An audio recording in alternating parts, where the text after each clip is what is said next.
Hey guys, Happy New Year or welcome. I don't know. What shall we say?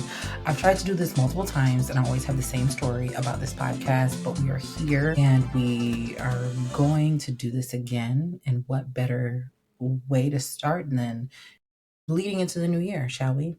So, this first episode is called Pace Yourself Through Life. I have a blog outlining everything I'm going to be speaking about today. It just depends on how you consume your media. So my blog is over at riverofwellness.org and or you can listen to the audio. You can do whatever you would like to do. I guess I should start by introducing myself, right? If this is the first time you have seen me or this is the first time I've been here in a while, because this will also be on my YouTube page. So my name is Samantha Aldridge. I am a licensed clinical social worker in the state of Connecticut and in the state of Massachusetts. I do have a budding group practice called River of Wellness that I opened, I believe, in 2022 or 2023.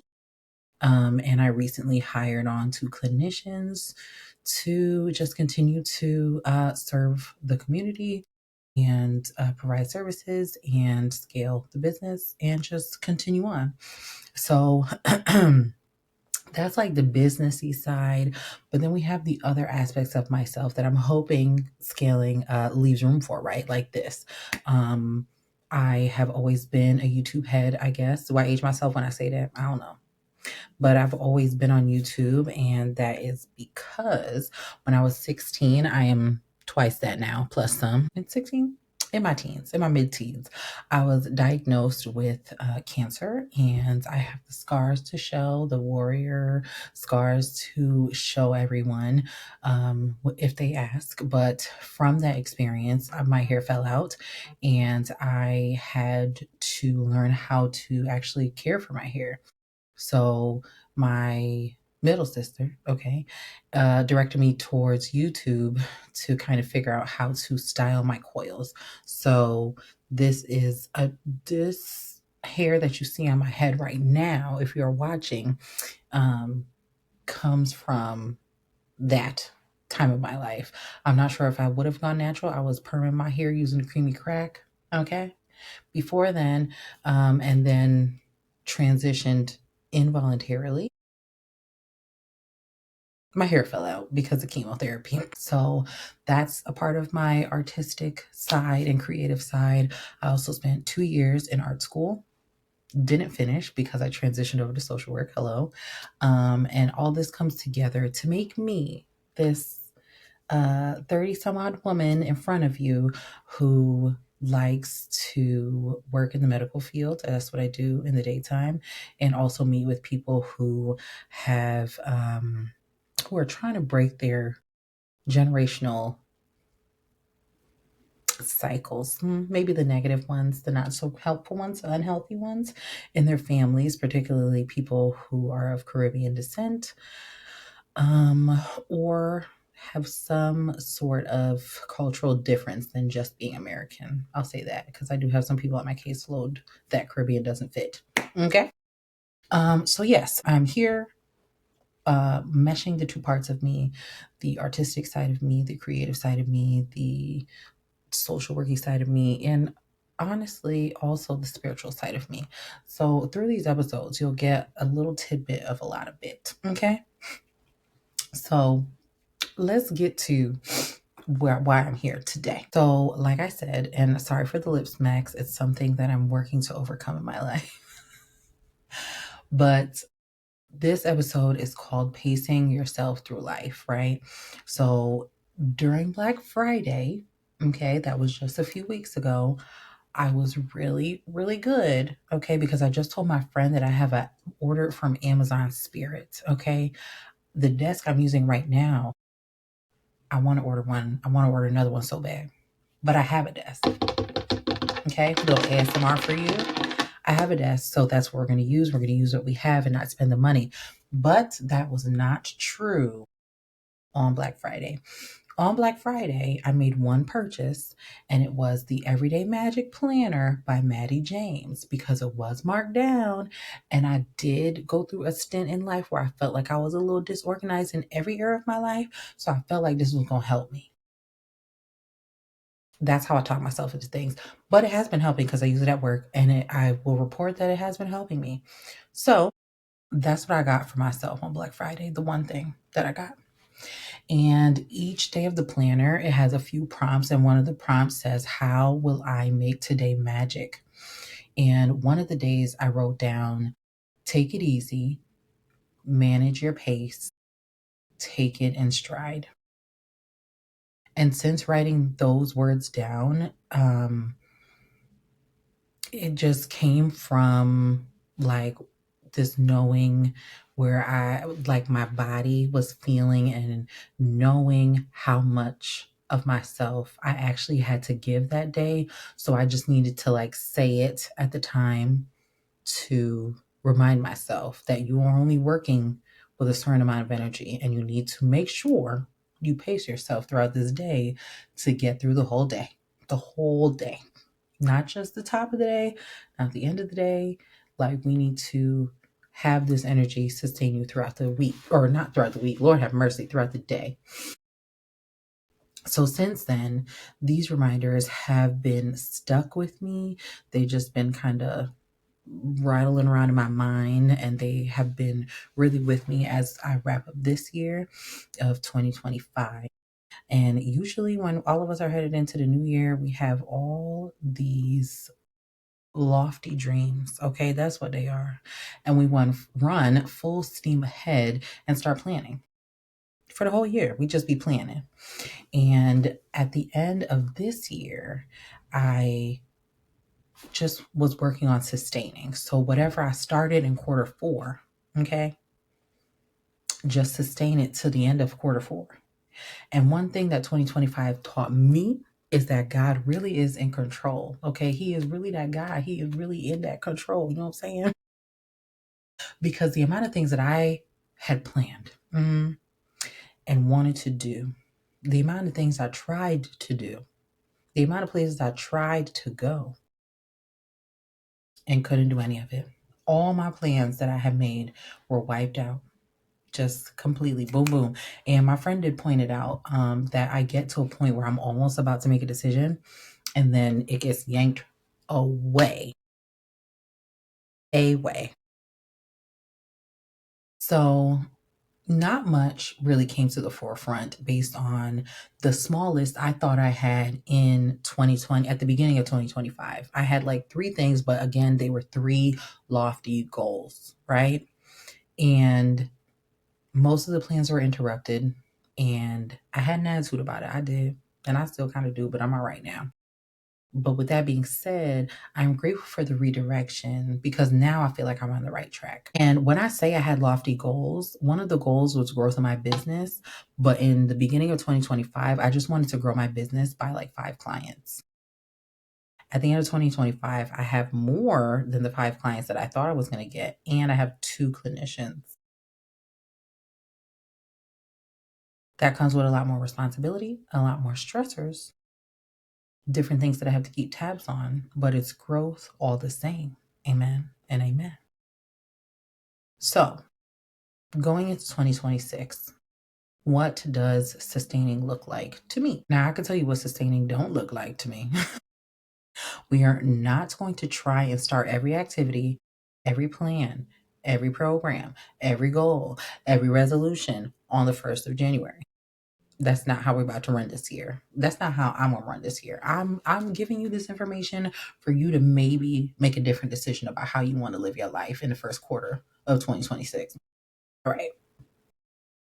Even the first week of 2026. All of that, all the lofty goals, so quick, so soon, so early, are sure ways to burn yourself out before February even hits you, before January 10th even hits you. Okay. We are looking for an easy pace and an easy stride. I think about when, it's about to get biblical. It's about to get biblical, but I won't do too much. I think about back in the day when I was a spry young chicken. Okay, amen. and I used to run track. And I was never good at long distance running because I just didn't have the pace for it. I was a sprinter, so you get all the energy out very quickly. And then guess what? You're done. That's it. But this time we're looking for a long distance pace. We're looking for a long distance marathon. That's the stride we're going for. So the Google says that to sustain means to cause to continue, to be prolonged for an extended period of time without interruption. Marathon, okay? Not the sprint. We are looking for a pace and a stride without interruption. In the first quarter, I'm not even talking about the whole year, the first quarter of 2026. Yes. So the things that lead to interruption, speaking from a personal standpoint, too much too soon. We already talked about that. Having lofty goals too early, too soon. Okay? There's too much. You bite off more than you can chew and you can't chew it. You're choking. You're choking. Okay? Lack of a plan. I think just me looking back at the three big goals I had for 2025, they were big goals and I had like steps, but there was no plan really. So there was no way for me to like get from the lofty goal to like step 1, step 2. Like there were a lot of other steps in between that were skipped and missed, and that's why I didn't really follow through on much, you know? Going the wrong direction. So this goes back to me trying to do everything other than what the Lord had really told me to do, and really like focusing on my business and growing that. But I was trying to travel around America. I was trying to just go off and blow up my life any way I could. I was trying. hmm but he didn't let me. Amen. I'm grateful that I didn't do as much damage as I could have done. So going in the wrong direction and not staying on the course that you're already on, or the things that concern you more. Mm? Okay. And a lack of self assessment and awareness. And I think this is where it comes into like only planning for the first couple of months of the year. Because how can you plan for the whole year when you don't know if what you are setting off to do at January 1 is going to work for the whole year? So at what point do you check in and say, hey, maybe this is not working. I need to turn around. I need to pivot this way. You gonna wait 6 months into 2026? Or like 3 months, 3.5, maybe 1 month. You do it, you do the thing, check with yourself to make sure you're doing the right thing, that this aligns with your values, and it's gonna be beneficial for where you're trying to go. Before we get halfway into the year and you realize that you wasted your time, because we don't want that either. So, all these things can work together for a very fast launch and then a quick descent. Just a fast launch, like NASA, quick descent. Poorly made structure. My God, my God. And I don't know about you, but I would like to actually be about what I say I'm going to do in 2026. That's what I want. Apparently, I want to sustain and have integrity. In 2026.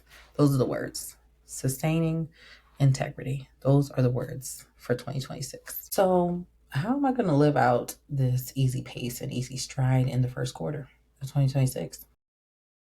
Again, these are pointers for me. I had to assess myself, okay? And then I'm going to bring y'all into my self assessment. So, first, I'm not going to load the first quarter. We've been talking the whole episode, we've been talking about not loading ourselves. So I'm not going to load the first quarter with too many goals and too many to-dos.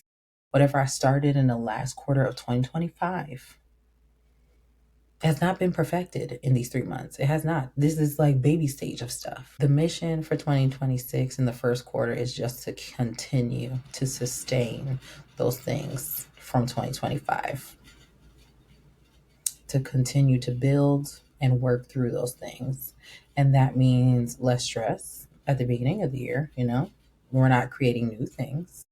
We're just making sure things are successful. Second, for me, is to firm up habits that have fallen to the wayside. When I think about this, I think about my routines and what routines I need to put back into place and to stick to ensure that I'm functioning and I'm like a working adult, like adulting well, I guess. Recently, I'm moving into this new place. Okay, y'all not gonna see it, but I see it from here.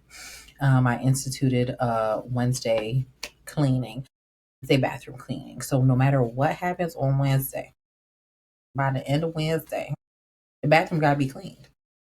I might even start a little bit. It's 10:30. I'm not, but there was one morning I woke up and started cleaning surfaces.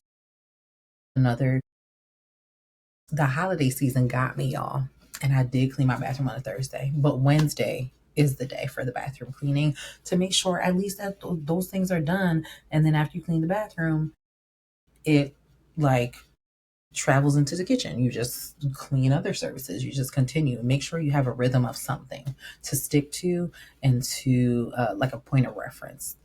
Continue that rhythm. Even if you like kind of fall off one week, you know what the rhythm is for the next week. Just continue it. Just continue. Get the rhythm and keep going.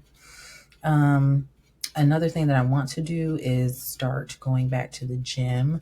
But in order to do that, I need to bring my gym clothes with me to work because once I get back up in this apartment, I'm not leaving. I'm not leaving, and I know that about myself. So I don't even know why I keep telling myself these lies. Bring your clothes with you, change at work, go to the gym. That should be the routine and that should be the rhythm. That I'm starting on the first, not right now. So for me, third, I would say is to stay on track. In 2025, like I said, I tried so many times to step out of the lines and color outside the lines and make my own path and just try too many new things or do too many things. Just do too much. Just do too much. Hashtag doing too much. Instead of just figuring out the things that are already around me that need to be figured out. Paying attention to the things that are already around me and making sure they are running well and making sure that they grow well. You know what I'm saying? I don't know. So there's a note in my phone that lays out my business plan, and I started it with two of my friends like in 2021 or 2022. And I have these things that are like outlined for my business. But when I go back to the list, again, my point of reference, when I go back to the list, I realize that I've accomplished a lot more than I realized on the list. But there are still some things that I'm actually closer to reaching towards. Like it's more tangible right now at this point than it was when I was writing it. But I had more faith. Hey, Jesus. I had more faith at that time. To write it down at least. But do I have the faith now going into 2026 and beyond to actually walk those things out and plan it out instead of coming up with new ways to do things and new avenues to take? These are the questions. These are the questions. So, literally, when I just took a second from trying to dismantle every area of my life and I took one step in the right direction, growth happened. And I was very grateful. I am grateful. So sticking to the plan and not trying to reinvent the wheel is my third goal for the year to sustain. Now, those are my examples for how to sustain the year. I would like to know, or not again, to sustain the first quarter. I would like to know how you're going to sustain your pace through the beginning of the year. Let me know. Let me know if this made sense to you. Let me know what your takeaways are. And give me like one little tidbit. How are you going to sustain? How are you going to sustain and maintain integrity? If that's not your thing for next year or the next quarter, the first quarter of the year, what are some things, what are some key points that you're focusing on? Thank you for coming and watching or listening to the Rowell podcast, and I will see you next time.